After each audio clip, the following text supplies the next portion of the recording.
Good evening. Welcome to Face Show.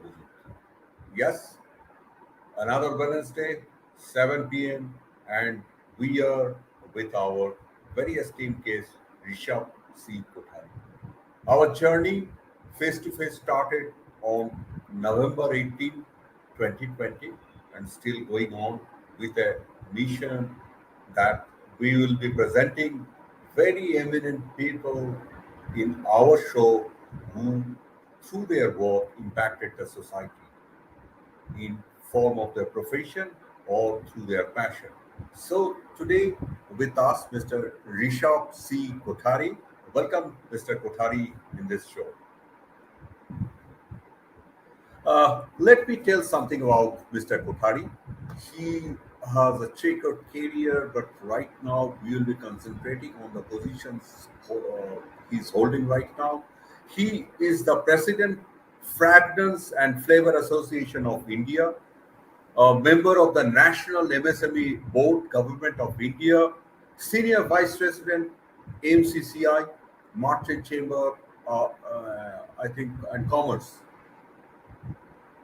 Yes, and he's also editor of a perfumery journal, and he regularly participates in literary fest as a moderator and speaker. So today we will be with Mr. Kothari, Rishabh Kothari, and we will have and in this particular show, designing your destiny. I think you will be. This sounds a little bit funny or interesting, and that is the responsibility of me and Mr. Kuthari to make you understand how you can design your destiny. We often use this word destiny, destiny, and destiny. So let's know how to design the destiny. And before that, I will request our team to show a short audio visual on his journey.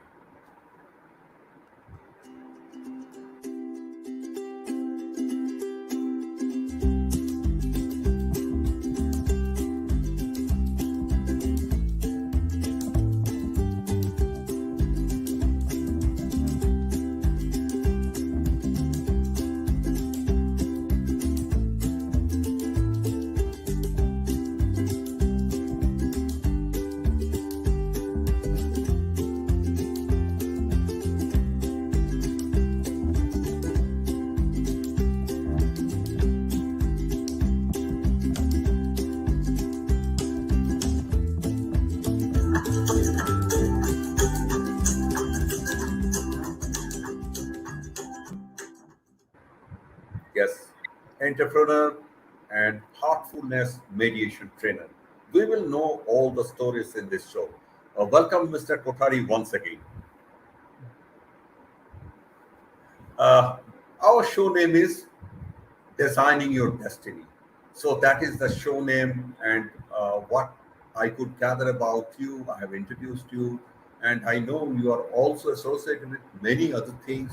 So let's have your opening statement in this show. Thank you, Mr. Mahapatra. First of all, thank you for having me on this very interesting show. As you just mentioned, it's been almost a year we've been having it, and I'm really grateful for this invitation. And of course, a very good evening to all the people who are watching this right now live. And of course, in the times of social media, there is more things happening post the live session. So, a very good evening to everyone whoever tunes in at whatever time. So, coming to the session subject, designing your destiny. When we discussed about how what we would like to talk about, I think the reason why this particular statement resonates in my heart a lot is because I think as a society in India, there is a lot of centralized belief towards destiny, and it is almost as if everything is written for us, and there is something already in store for us. But I think whatever we are today, whatever we have been able to achieve or become, or whatever stage we are in, is somewhere we have been able to contribute to its creation. If we believe in the karmic theory of the Sanatan Dharma, you are a product of your past karmas.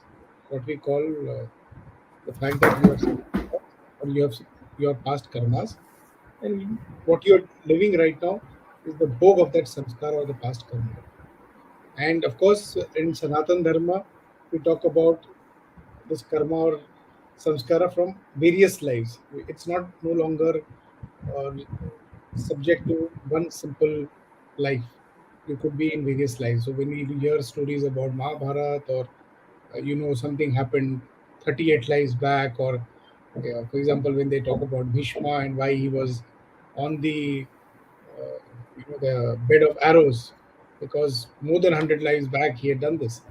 Whether we believe it or not, the point here is whether we look at 100 lives back or even 100 minutes back, in some way we are contributing to what we are today, whether it is education, whether it is personality, whether it is whatever we have done with our lives.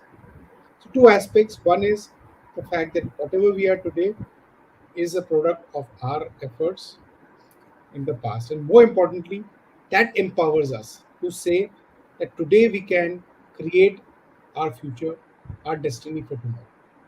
So, I think that's a very important message and something which I personally feel very passionate about. I'm happy to talk about it. Yes, that's a very good introduction. And it's yes, past karma. Whether we believe or not, that's a different ball game and debate subject. And while I was going through browsing through your career, I saw that you are very successful in mixing science and creativity in your crafts. Whatever you do, you always try to mix this science and creativity. So I sincerely believe that there is some story or there is some belief in you also why you are harping focus on this particular two factors. So, two things when you talk about science and creativity. First is my own profession, the business that I'm in. We are manufacturers of fragrances which are used for various industrial applications. Now, fragrances is actually a confluence of creativity and science, because it is not just random that you mix. What is a fragrance? Fragrance is basically bringing together, it's a blend of various ingredients, natural or synthetic, of aromas. So you take a whole lot of aromas. So every casual person knows that when you buy a perfume bottle, they say this perfume has got a hint of cinnamon, some of clove, uh, with a dash of musk. Of course, a lot of that is poetically written for impact sales. But end of the day, a fragrance is a mixture or a formulation of various ingredients, various individual scents, and that mixing is a creative field. And at the same time, that mixing also requires knowledge of science, especially when you come to applications where you need to ensure that the product that you're making, the application is determined to it, whether that resonates with it. For example, if you are looking for a deodorant fragrance, or if you're a dishwash manufacturer, you may be looking for fragrances for both, but they will not be the same. Different moods, different reasons, different applications need different fragrance design. Now, when you come to our lives in general, when we talk about creativity or intuition or whatever is from inside us. Now, again, coming back to our society, as we were talking about karma, it's a belief. Now, we can go on spending the next 1 hour arguing whether this belief is right or not. So, I think, unfortunately, there is a difference between the Oriental and the Occidental thought process, where science says that every action or every activity has to be reproduced exactly the same way under the same circumstances again and again for the phenomena to be considered scientific. Oriental philosophy, that is the Occidental way of looking at it. Oriental philosophy says every action, however similar they may appear, is actually unique. which is why there is this whole bridge that needs to be created between what is intuition or what is esoteric from the Oriental tradition and the scientific temper of the Occidental tradition. So I personally feel that all science is based on experience, whether mine or somebody else's.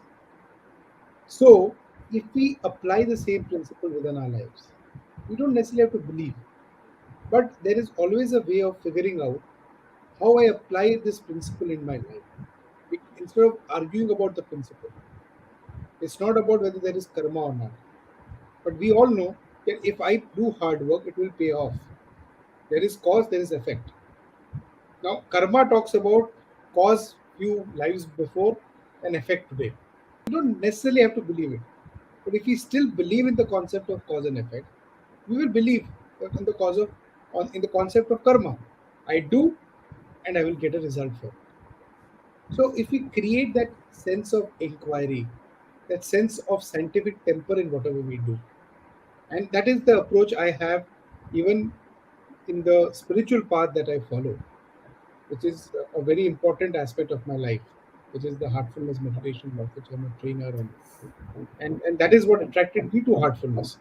Because again, it spoke about every individual becoming a scientist on himself. Experience, understand, and figure out.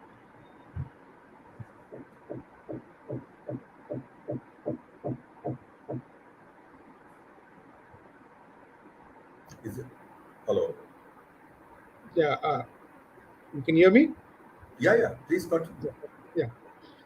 No, so as I was saying, so that is the aspect of bringing a confluence of the esoteric and the scientific. That sense of inquiry and wonder, it goes hand in hand, must be there Right. in our lives. Not in a negative way of trying to question, but to inquire, to understand, to learn. Yes. Yes. It's a, Yes. definitely. And when you are talking about this thing, fragments, it is, I mean, science and creativity all mixed. I would like to know how large is the fragrance market in India, both in, I mean, retail or domestic, household and the industrial, both. How many crores market, Indian fragrance market? So the Indian fragrance market is considered to be something like 15,000 crores. If you 50,000. look at the various applications, it includes natural ingredients, essential oils, as well as synthetic chemicals, and the fragrances that is made out of it. It's a fairly large industry, and the interesting part of this industry is that in any formulation, typically fragrance is not in terms of dosage. It's not very high. So if you're taking a toilet soap, the dosage is just less than 1%. If you're taking a detergent powder, the dosage is actually less than 0.2%.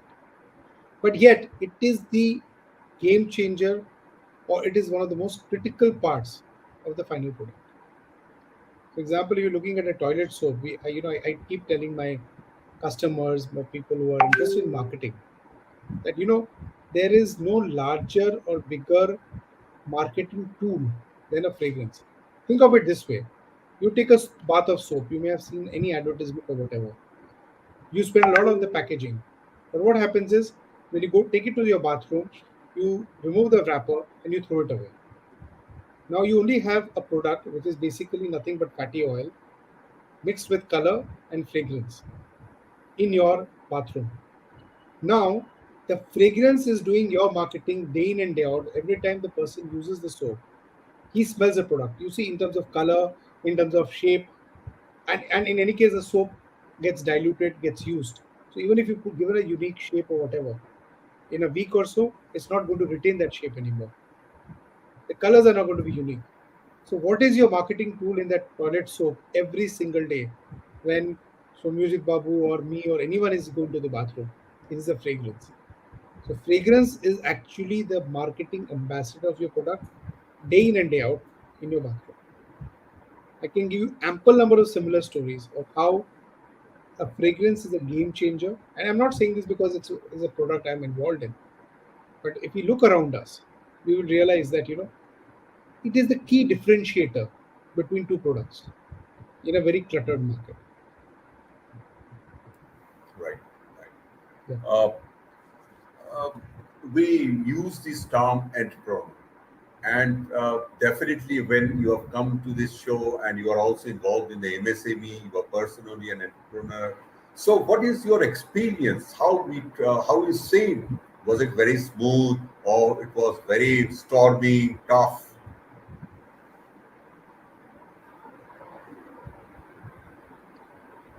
I think our experiences is based on our own personal makeup. Frankly, we generalize our experiences at times that uh, this happens like this. But if you really uh, look at it minutely, it is never the activity. It is your own mental makeup which determines what you experience out of it. So I personally not a big fan of generalizations. So I would say uh, today any challenge that you face, any situation that we face in life, how we approach it determines. I mean, you think of it this way: there is an exam, and there are 25, 50 students in a class. Somebody finds it very challenging because he's not prepared for it. Somebody finds the paper very easy and says this was a breeze. The paper is the same, the situation is the same. Even the teacher teaching the class was the same. The teacher has taught everyone similar, the same lesson. What I was doing in that class, whether I was drawing doodles or I was paying attention or whatever is my faculty also. I mean, I'm not saying it's about attention. So I think my experience has been that in any given scenario, if we are able to understand the challenges and find our best way forward, whether you're an MSME, whether you're in any other segment, everyone has unique challenges, but I think we will definitely come out tops provided application of our faculties is proper. Right. So, it cannot be generalized. Case I to would not case, it general, differs. Yeah, yeah. I would Not not. only you. I also agree with you that it cannot be generalized. Sector to sector, it will be different. Case to case, different. Challenges may be different. Yes. So all these experience will be different, and from failures and success, a mixed blend of success and this failure, the journey will continue, and Absolutely. ultimately somebody will be successful and somebody will be totally failure or medium scale. uh, you are associated with very interesting movement, that is heartfulness movement, and Yeah. how you got involved in this movement, and what are exactly how you are preaching this movement to change the mindset of people. This is very interesting thing I found. And before listening to these stories, we will go for a 20 seconds break, and after that we will come back and listen to your story. Sure. Namaskar, Soumyajit welcomes you to Face to Soumyajit. Face Soumyajit. If you like our show, please visit Face to Face Soumyajit, like it and share it. Also, subscribe our YouTube channel iCommunications. Press the bell icon to get instant notifications.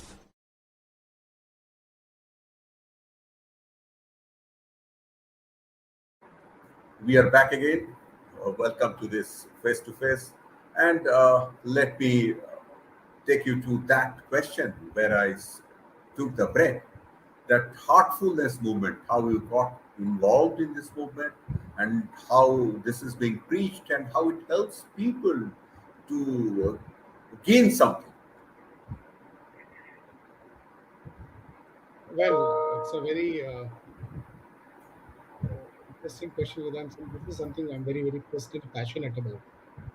So heartfulness movement is actually a very old movement. It has been around for more than 7 decades. In fact, uh, since 75 years.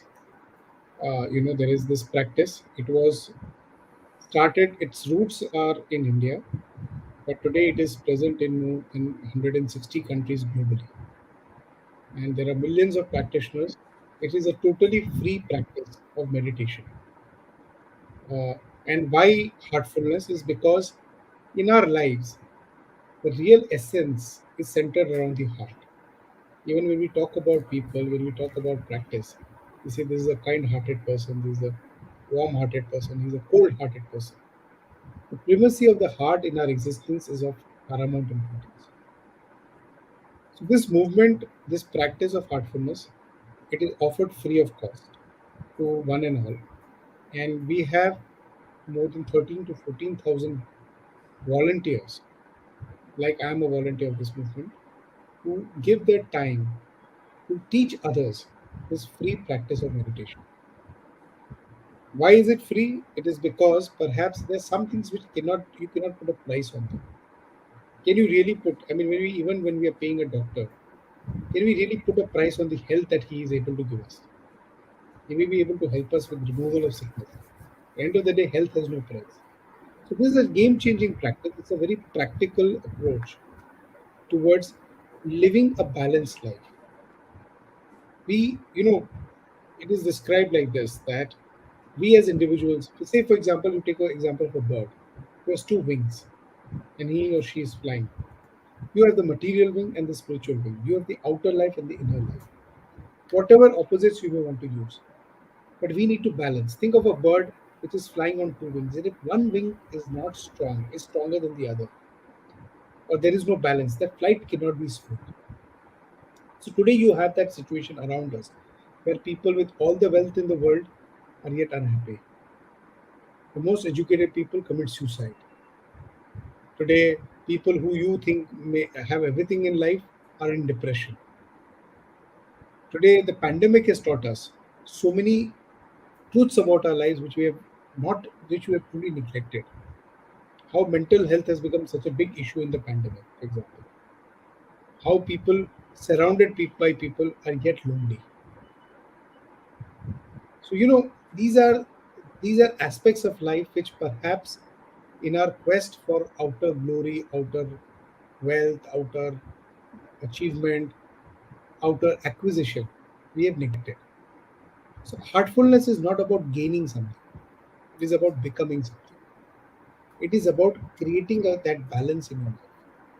So and it's a very simple technique of meditation, which can be followed by anyone, and there is no distinction of caste, creed, gender, sex, age, nothing.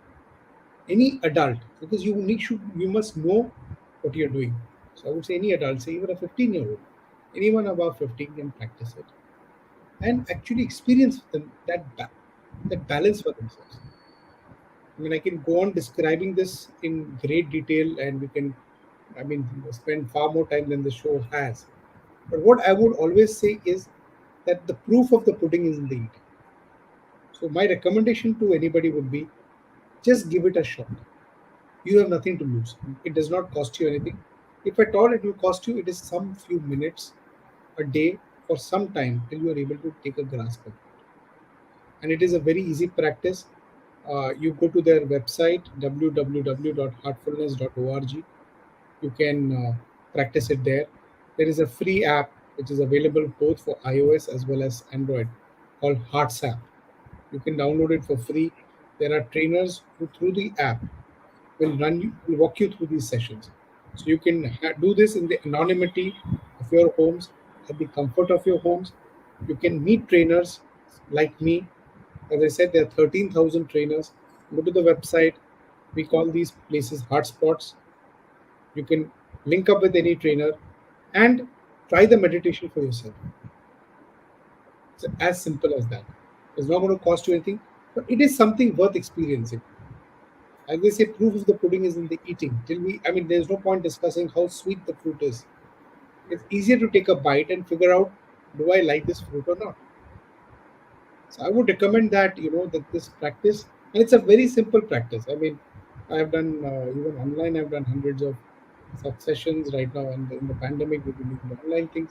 People have found it effective. People have found it to change their lives. So I don't want to give very big promises that this is going to change your life, this will happen. But my recommendation is that today, in the times where we look at uh, Swiggy responses to decide from which restaurant you want to try your food. We look at hotel booking responses on Airbnb and says, I want to go to this property and not this property. When we are willing to uh, listen to the opinions and listen to comments by absolutely unknown strangers, why not give this a shot? Millions of people have benefited from it.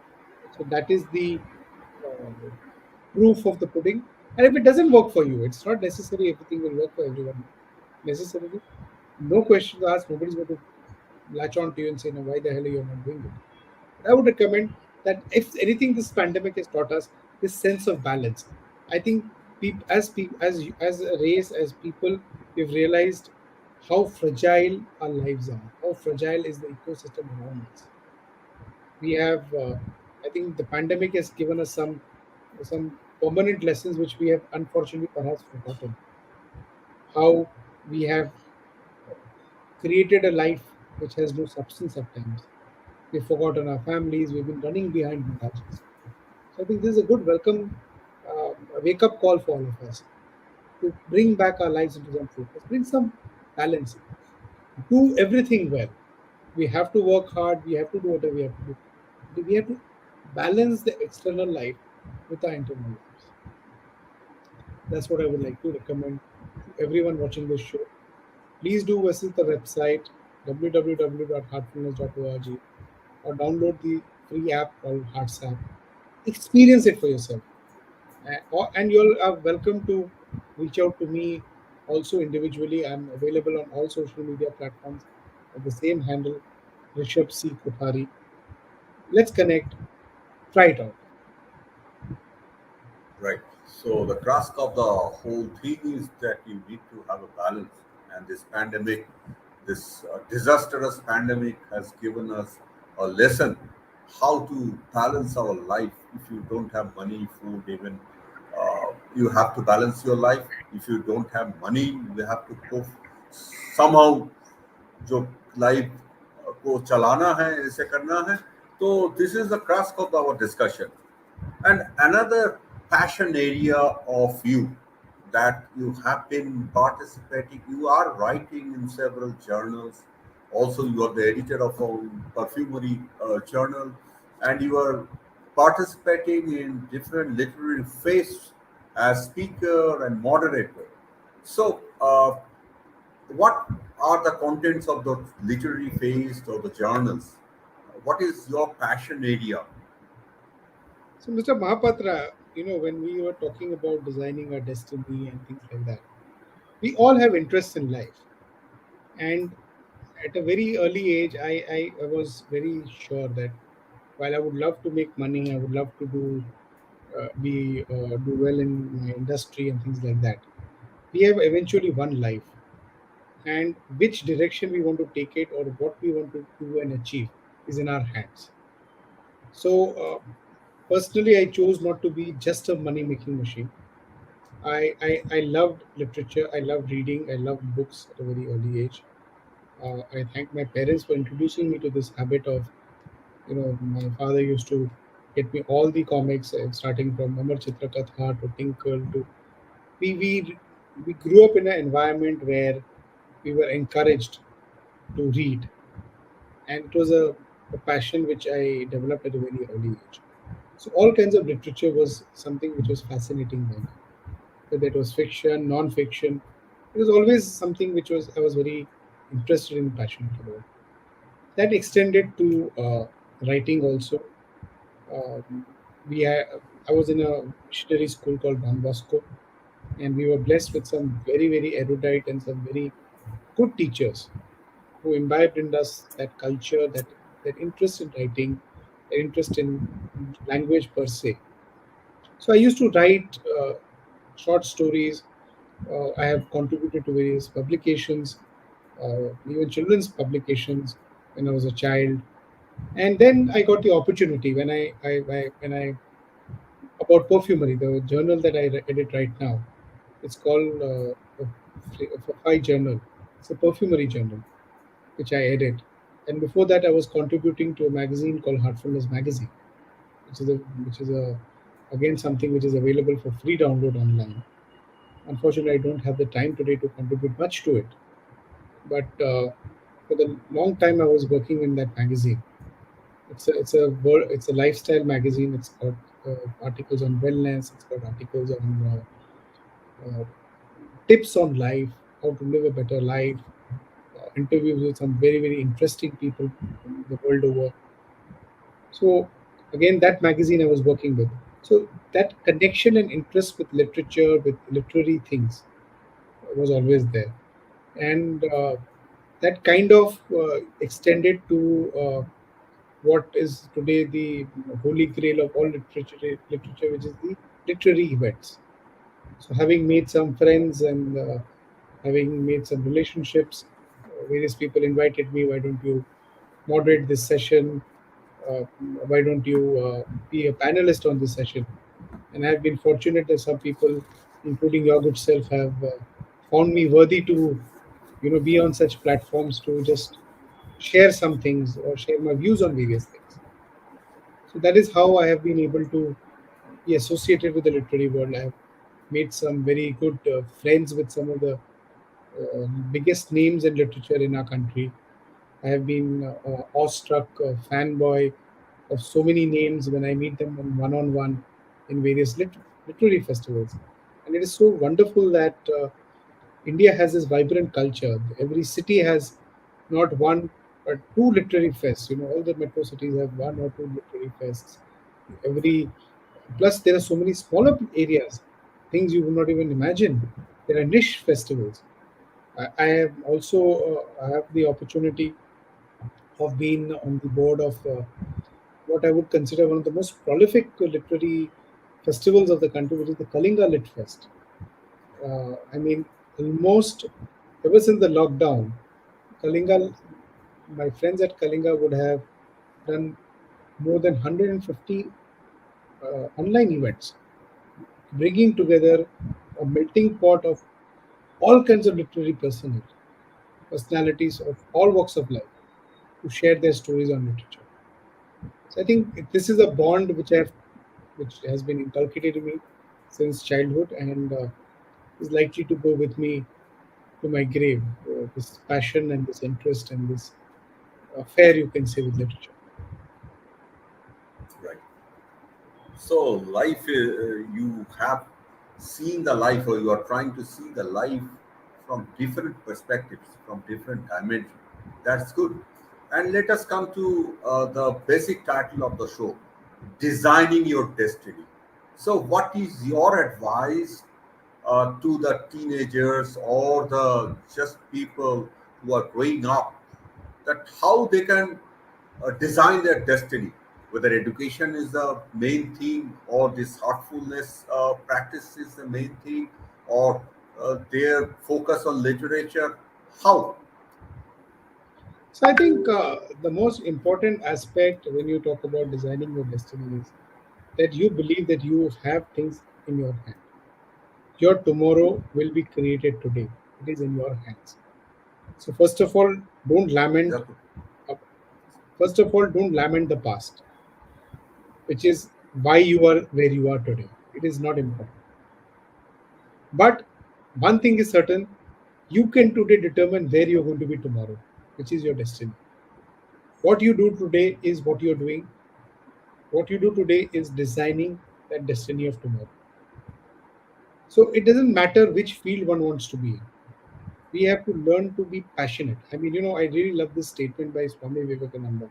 It says, "Give me men of passion." We have to have that sense of passion within ourselves. It doesn't matter what our goals are, it doesn't matter what our dreams are. We have to create that passion within ourselves to be able to realize those dreams. So when we say designing your destiny, you have to believe in yourself. You have to believe in the destiny that you want to create for yourself, and then you have to work hard, which is the designing part. So dream big, but also work hard towards achieving those goals. So I will not say I think life is a full package. You really can't split it up and say this is for this part is life, this part is for education, this is work, this is my family, this is literature, literary event or interest, this is spiritual or heartfulness interest. It's a combination of everything. I think life in its balance is when that we are able to balance, bring that sense of balance in everything that we do. There is a time for everything. There is importance to everything, and we have to give the adequate amount of importance and effort to everything that we do in life. And if and we may fail, but I would not say failure is absolute. Every failure is actually a lesson for us. Every failure is a stepping stone to the next effort that we make. So we have to have that openness, we have to have that confidence in ourselves, and we have to have that self belief that yes, I am going to do this. And at the and life is a journey. We will, I mean, rather than focusing on the goal, focus on that journey and see how you can make it productive. Am I more productive today than I was yesterday? A lot of my events that I have done with, especially college people, I like to tell them, think of it this way: before the first pandemic hit us, the first wave hit us, when the nation went on lockdown on I think 20th or 22nd of March, we were under almost a strict lockdown for 3 weeks, and of course that went on extending, and large populations was stuck at home. Think of it this way: how many times before March 2020 we may have wanted or imagined, I wish I had the time, I would do this. I wish I could spare the time to read all the books I wanted to read. I wish I had the time to pick up a new skill. I want to learn cooking, but I wish I had the time to be able to devote to this. Now we had a situation where for hours and days and weeks and perhaps even months, we had all the time in the world.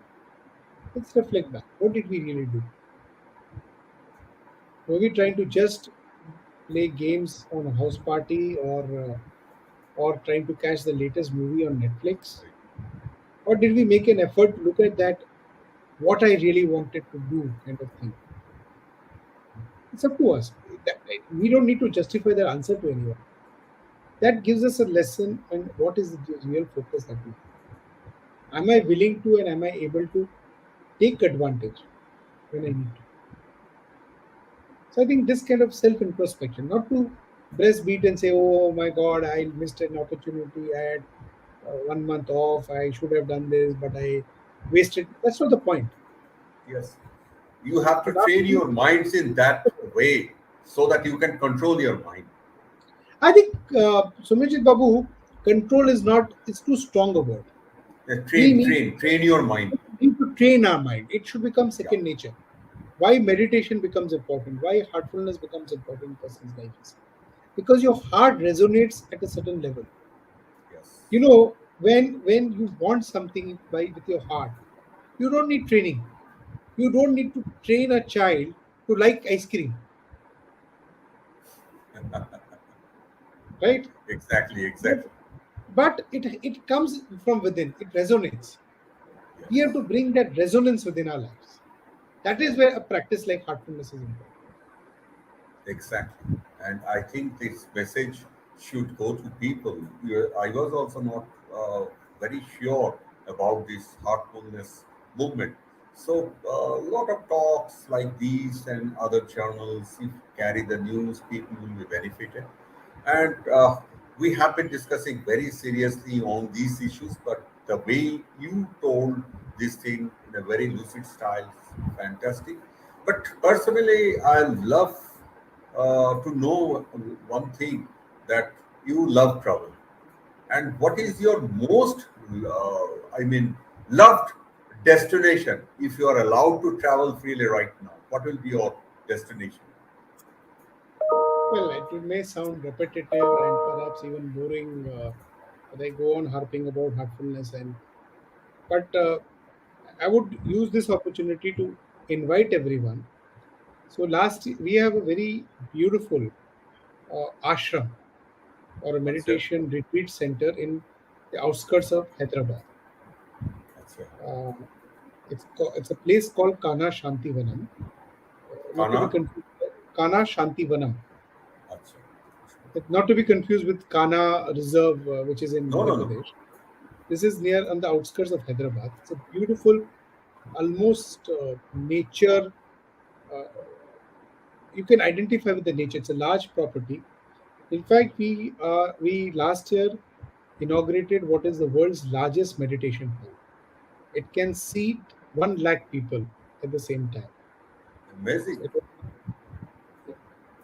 1 lakh people at the same time. It was inaugurated by the President of India, Sri Ramnath Kovind. In fact, he came for ours. It was also the platinum jubilee of the mission. So Kovind came for the inauguration, and the valedictory event 1 year later was addressed by Prime Minister Modi ji for this organization and this practice. So I have spent, I don't know, I mean, huge number of days till I was allowed to travel. I was in Hyderabad in this meditation center almost every month. But I would recommend anyone looking for just a break or retreat, look at this place because, you know, having traveled the world, having seen the mountains and the seas, of course, every place is unique. But again, coming to the first statement I had made initially when we started talking, it is not the place, it what it does to you, what resonates within you, which is important. Which is why perhaps uh, if you have some ancestral, if you have some childhood memories of visiting some village which is your ancestral home and things like that, even if the house was dilapidated, if the facilities was not really suboptimal as you perhaps get in the city today, you will always remember those days and those places with extremely fond memories. Why? Because of what it did to you, how it touched your heart. So I think, again, if we don't externalize the experience but internalize the experience, today when we go, we are out with friends, there is so much of interest in trying to have a good time. But instead, if we pause and think, what is it that I feel from within? How is it impacting me from within? And these are the memories which will live with us moving forward. So I would Right. take this opportunity to invite everyone, take a break, come to Kana Shantivanam. It has got all kinds of facilities depending on your comfort requirement. But do spend some time there in that serene atmosphere. Be in one with nature. It is an eco village. Almost everything is eco friendly. There's a lot of focus.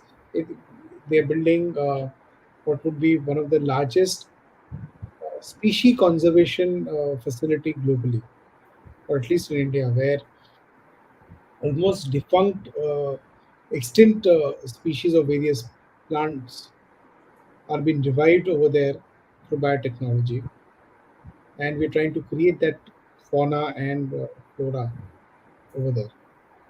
So, to answer your question, if I get Yes. the first chance, first opportunity, I would like to go back in those serene environments of Kamesh Mandiram. Fantastic. I'm also getting tempted. That Please, don't be tempted. This is the temptation you should actually fall for, considering. right.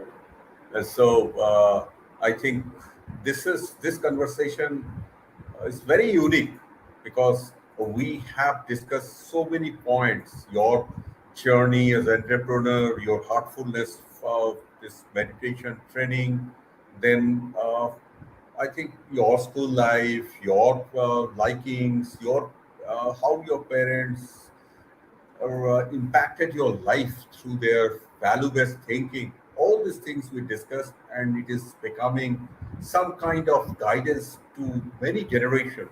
The young generation, even the parents, they can get some good ideas from these things. That if you do good things right now, there will be definitely good result. It is expected. There may be failures, but failure is not failure forever. Failure is the beginning of a great beginning. So I'm Absolutely. using, yeah. So with that, definitely we are coming close to our show, and we would like to honor virtually Mr. Kothari you. So let's see the virtual honor, and I will request you to kindly accept the honor. Beautiful.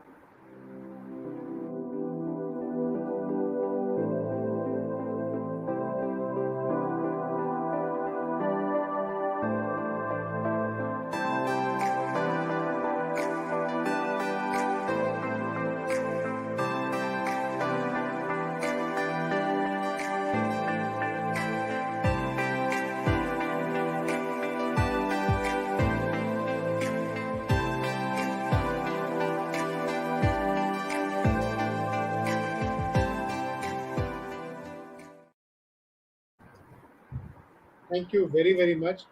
It is an honor to be here and interact with you, and through you and this event and this program to all your viewers. It has been a pleasure to be able to share some of the lessons, insights, or views that I may have. And I really hope that if somebody is benefited, I think that's the most important thing in life because it's about all sharing. I think the whole idea of any such interaction is to share with somebody.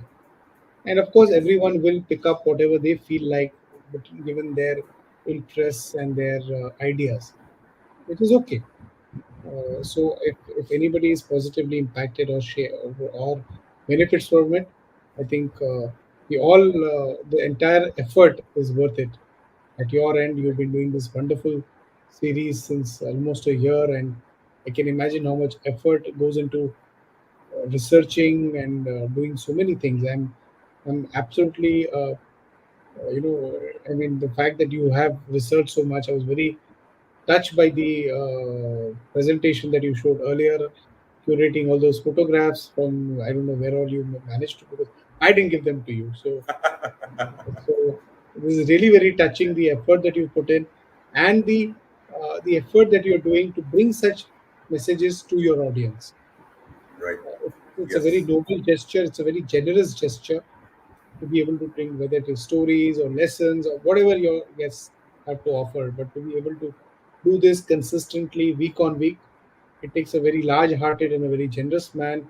And I'm sure there is a team behind you which is also who are the unsung heroes. So my gratitude, my compliments, and my best wishes to everyone associated with this show. And I really hope that everyone who's watching does try out the heartfulness meditation. Yep. It is something which is very simple. Trust me. And you have any questions or anything at all, feel free to reach out to me on any social media handle. I'm on Twitter, I'm on Instagram, I'm on Facebook, I'm on LinkedIn, and on all these handles, it's the same handle, which is Rishabh C. Kothari. The C stands for my father, his initial Chandrakant. So it's Rishabh C. Kothari. So feel free to reach out, and I'm happy to introduce all of you to this meditation practice, engage in any other discussion which would have to be of great interest to me, at least for sure. So thank you, Soumyajit Babu. It has been a real honor, real pleasure, and thank you for all the kind words that you have said for me. I'm really, really grateful. I'm also touched because we have been doing a lot of things. We are bringing social reformers.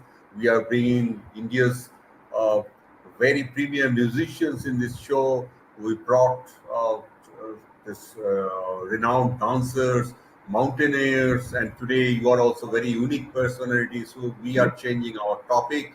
We are not in a single track, mono track. We are in a diverse track. We are educating our audience. You are telling that we have to educate constantly, handshake with people. So that task I am doing. In Bengali, there is a proverb: "ঘরের খেয়ে বনের মোষ তাড়ানো." আপনি কলকাতা ছেলে, ডন বস্কোয় পড়েছেন, so you understand well. So I am doing that thing We, and I'm we are, enjoying that thing.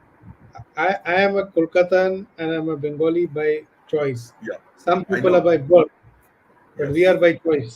I've been born yes, here yes, and yes. been blessed to be born in this land of literature and culture, and more importantly, the saints to be able to be in this land. But the important thing is not about where we come from.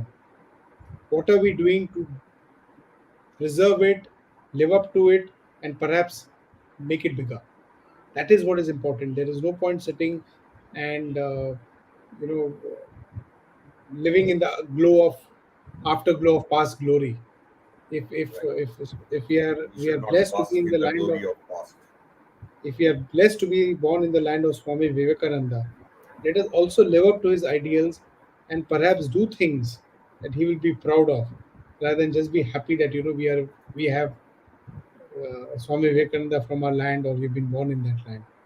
It is wonderful, but it is not enough. It is Right. just the beginning. It is definitely not the goal. Yes. So, So thank you very much, sir. yeah. And And thank my you compliments formally. again to all the people behind the screen.